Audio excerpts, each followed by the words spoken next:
প্রিয় শিক্ষার্থীরা, তোমাদের সবাইকে স্বাগতম জানাচ্ছি আমাদের ক্যালকুলেটর হ্যাক্সের উপর আরো একটি নতুন ভিডিওতে। তো আশা করছি তোমরা সবাই ভালো আছো, নিরাপদে আছো।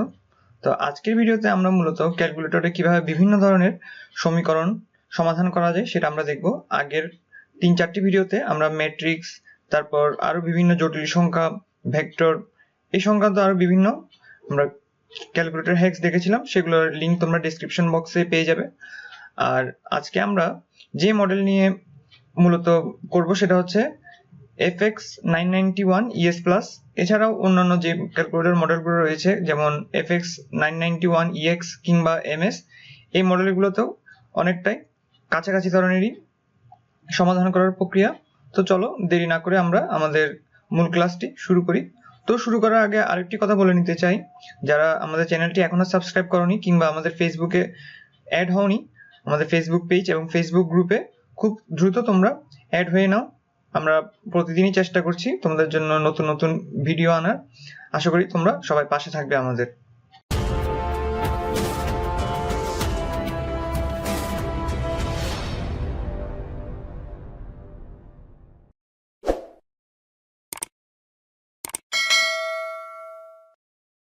তো প্রথমে আমরা যে ফার্স্ট টাইপটা দেখবো সেটা হচ্ছে দুই চলকের একঘাতী সমীকরণ। অর্থাৎ এখানে দুইটা চলক এক্স এবং ওয়াই থাকবে এবং ডানে সবসময় একটি কনস্ট্যান্ট থাকবে, চলকগুলো থাকবে বামে এবং কনস্ট্যান্ট থাকবে ডান পাশে। এইরকম ফরম্যাটে আনার পর যে আমাদের একঘাতী সমীকরণ, অর্থাৎ এক্স কিংবা ওয়াই উভয়ের উপরই পাওয়ার হচ্ছে 1, এর কোনো বেশি নয়। তো সেক্ষেত্রে আমরা কিভাবে দুটি সমীকরণ দেওয়া থাকলে সমাধান করতে পারি, এগুলো তোমরা এসএসসি কিংবা এইচএসসি তে দেখেছো বিভিন্ন জায়গায়, সেগুলো আমরা এখন ক্যালকুলেটরে কিভাবে করতে পারি সেগুলো দেখবো। তাহলে ধরা যাক এই ম্যাথটাই আমরা ক্যালকুলেটরে করতে চাচ্ছি, আমরা এক্স ওয়াই এর মানগুলো বের করতে চাচ্ছি। তার জন্য আমাদেরকে মোড চেঞ্জ করব। মোড চেঞ্জ করার জন্য এখানে এই বাটনটাতে চাপতে হবে, মোড সেটআপ বাটনটায় গেলে এখানে আমরা দেখো 5 নাম্বারটা হচ্ছে ইকুয়েশন, অর্থাৎ 5 ক্লিক করলে আমরা ইকুয়েশন মোডে যাব। এখানে 4টা টাইপ দেখা যাচ্ছে। আমাদের ফার্স্ট টাইপটা হচ্ছে ax plus by equal to c, এই টাইপের, অর্থাৎ এখানে দুইটা চলক এবং ডানে একটা কনস্ট্যান্ট। এই ধরনের সমীকরণ সমাধান করার জন্য আমরা যদি ফার্স্টে 1 ক্লিক করি, অর্থাৎ এই টাইপের আমাদের টাইপ 1 এর, তাহলে 1 ক্লিক করলাম। এখন এখানে আমাদেরকে ডেটা ইনপুট করতে হবে। তোমাদের সবসময় একটি কথা মাথায় রাখতে হবে যে এখানে সিটা বা কনস্ট্যান্টটা রয়েছে, এটা যেন সবসময় ইকুয়ালের ডানে থাকে। কখনো যদি ইকুয়ালের বামে থাকে তাহলে সেটাকে কিন্তু এখানে ওই চিহ্ন সহ বসালে মান ভুল আসবে। সেজন্য তোমরা সবসময় কনস্ট্যান্টটাকে সবসময় সমীকরণের ডান পাশে রেখে ক্যালকুলেটরে ইনপুট করবে। তো আমরা তাহলে এখানে যে 4x plus 3y equal to 7 এবং 2x plus 4y equal to 1 সমীকরণটি রয়েছে সেটা এখানে ক্যালকুলেটরে ইনপুট করব। তাহলে আমরা এখানে ফার্স্ট এটা হচ্ছে আসলে x এর সহগ, তাহলে এখানে 4, এরপর ইকুয়াল চাপলে b এর ঘরে চলে যাবে, b টা হচ্ছে এখানে y এর সহগ ফার্স্ট ইকুয়েশনে 3 এবং আমাদের কনস্ট্যান্টটা ডানে রয়েছে, তো এখানে আমরা 7 বসাবো। যদি এখানে বামে থাকতো অর্থাৎ -7 থাকতো তাহলে সেটাকে ডানে নিয়ে গিয়ে আমরা এখানে 7 বসাবো। এখন এরপর পরের সমীকরণটা তুলবো আমরা। পরেরটা হচ্ছে 2 ইকুয়াল 4 ইকুয়াল 1। এখন আমাদের সমীকরণ ইনপুট দেওয়া শেষ।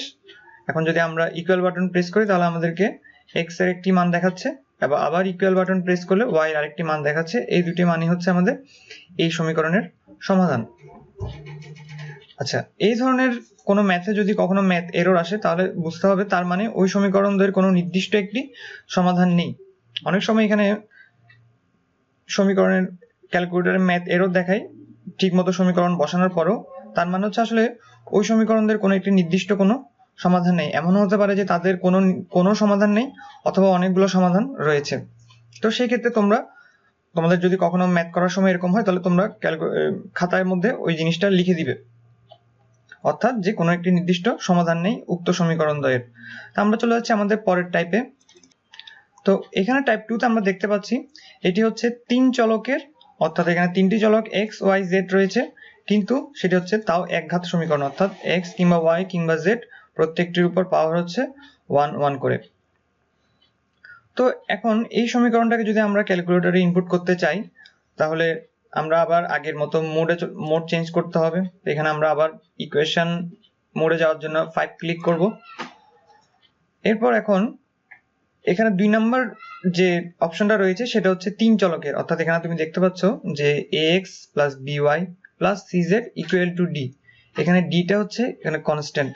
এই ক্ষেত্রেও সবসময় কনস্ট্যান্টগুলোকে ইকুয়ালের ডান পাশে রেখে ক্যালকুলেটরে ইনপুট করতে হবে আমাদের। তা আমরা এখন 2 নাম্বার অপশনটা প্রেস করে এখানে আমরা এখন মান ইনপুট করব। তো এখন আমরা যদি এই সমীকরণটার মান ইনপুট করি এখানে, অর্থাৎ প্রথম ইকুয়েশন যেটা বলছে সেটা হচ্ছে 4x + 3y + 2z = 7, অর্থাৎ 4 এর x এর সহগ 4, y এর সহগ 3, z এর সহগ 2 এবং আমাদের যে কনস্ট্যান্ট সেটাও সবসময় ডানে থাকবে, সেটা হচ্ছে কত 7। এরপর নেক্সট ইকুয়েশনে দেখলাম 2x + 4y + z = 1। এখানে শুধুমাত্র z রয়েছে, অর্থাৎ z এর সহগ হচ্ছে 1। তাহলে আমরা এখন 2 4 = 1 এবং সবশেষ যে কনস্ট্যান্ট সেটি 1 দিয়ে দিব। এরপর পরের ইকুয়েশনে কিন্তু x এর কোনো সহগ নাই, অর্থাৎ x এর সহগ 0, তাই এই ক্ষেত্রে a এর মান হবে 0। তারপর y এবং z প্রত্যেকের জন্য b আর c এর ভ্যালু হচ্ছে 1 এবং ডানে কনস্ট্যান্টটাও, যেখানে কনস্ট্যান্ট এটাও 1। এখন আমরা ইকুয়াল প্রেস করব। ইকুয়াল প্রেস করলে আমাদের সবগুলো সমাধান এক এক করে দেখাবে, যেমন x এর একটা মান, y এর একটা মান এবং সবশেষ z এর একটা মান। তো এইভাবে আমরা যে কোনো তিনটা চলকের একঘাতি সমীকরণ সমাধান করতে পারি সহজেই ক্যালকুলেটরে। এই ট্রিক্সটা কিন্তু খুবই জরুরি। উচ্চ মাধ্যমিকের যে বৃত্ত চ্যাপ্টারটা রয়েছে, বৃত্তের অনেকগুলো ম্যাথ এই সমীকরণ এইভাবেই ক্যালকুলেটরে সমাধান করতে হয়। তুমি যদি ম্যানুয়ালি করতে যাও হাতে কলমে অনেক সময় লেগে যাবে, তার চেয়ে তুমি যদি ক্যালকুলেটর ব্যবহার করো খুব দ্রুত হবে। তাই এই পদ্ধতিটা জেনে রাখা খুবই জরুরি। এই ক্ষেত্রে যদি কখনো ম্যাথ এরর আসে, তার মানে হচ্ছে ওই সমীকরণদের কোনো নির্দিষ্ট একটি সমাধান নাই।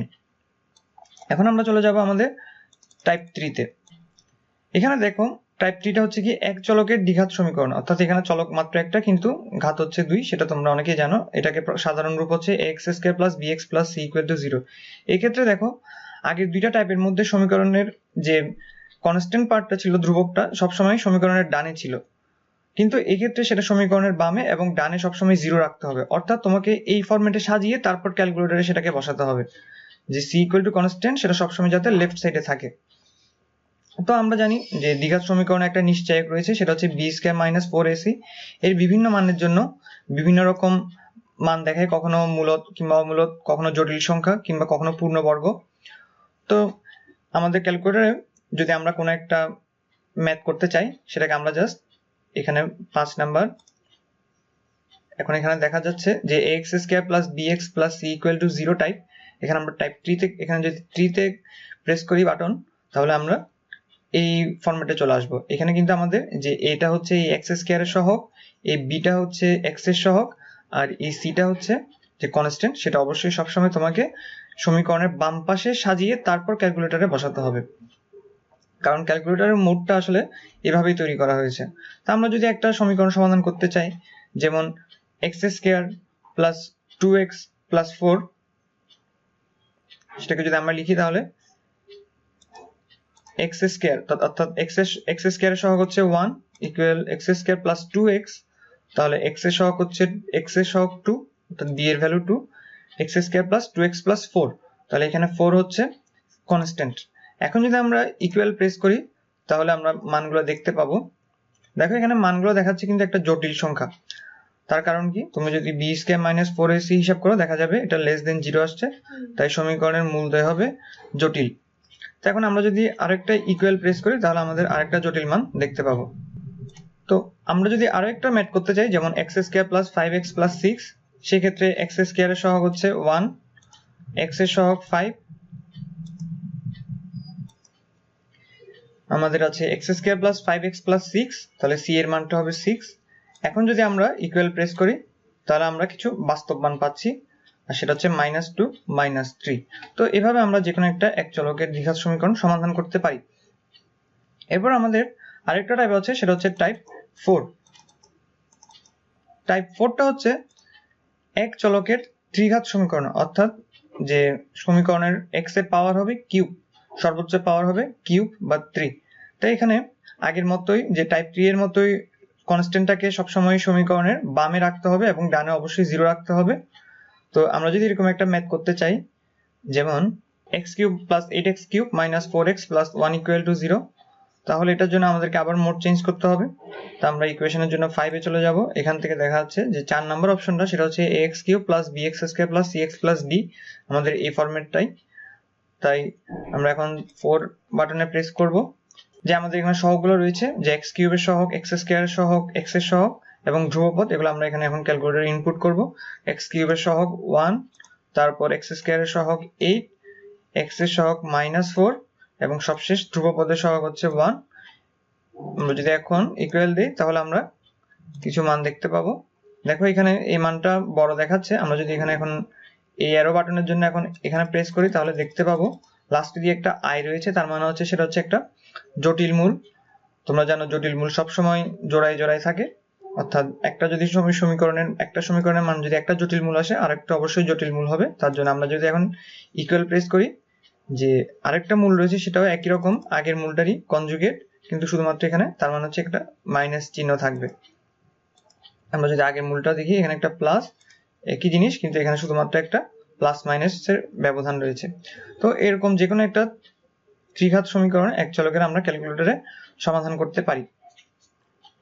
যদি কখনো এখানে x² কিংবা x পদ অনুপস্থিত থাকে তার মানে এখানে তখন সেই জায়গায় অর্থাৎ b আর c এর জায়গায় আমাদেরকে 0 বসাতে হবে, কারণ তাদের সহগগুলো 0। তো এই ছিল 4টা টাইপের আমরা কিভাবে সমাধান করতে পারি।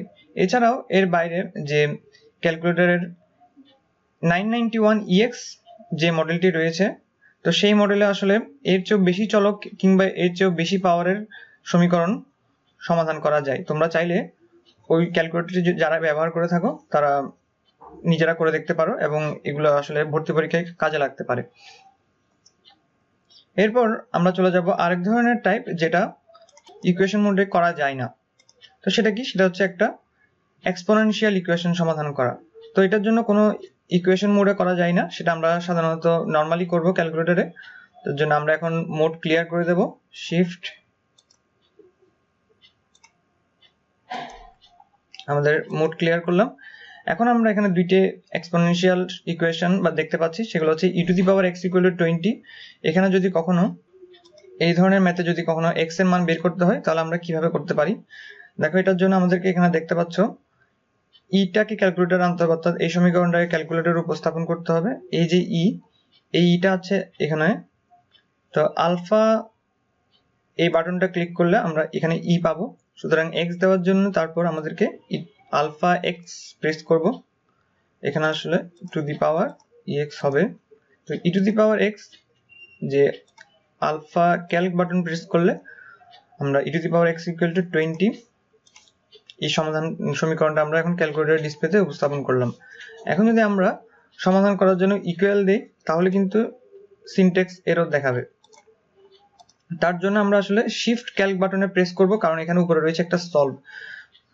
ইকুয়েশন মোডের বাইরে যদি কোনো একটা সলভ করতে চাই ইকুয়েশন, সেটার জন্য আমাদের এখানে সলভ বাটন প্রেস করতে হবে। শিফট ক্যালক যদি আমরা প্রেস করি তাহলে এখানে দেখা যাচ্ছে সলভ ফর x = 0। এই 0টা আসলে হচ্ছে একটা ইনিশিয়ালাইজেশন, যে x এর একটা ইনিশিয়াল ভ্যালু দেওয়া 0, এটা অটোমেটিক ক্যালকুলেটর দিয়ে দেয়। কখনো যদি এখানে অন্য কিছু ভ্যালু থাকে তোমাকে অবশ্যই সেটাকে 0 প্রেস করে 0 করে নিতে হবে। তো আমরা যদি এখন দেখি তাহলে দেখতে পাচ্ছি আমাদের মান দেখাচ্ছে আসলে x = 2.9957 সামথিং।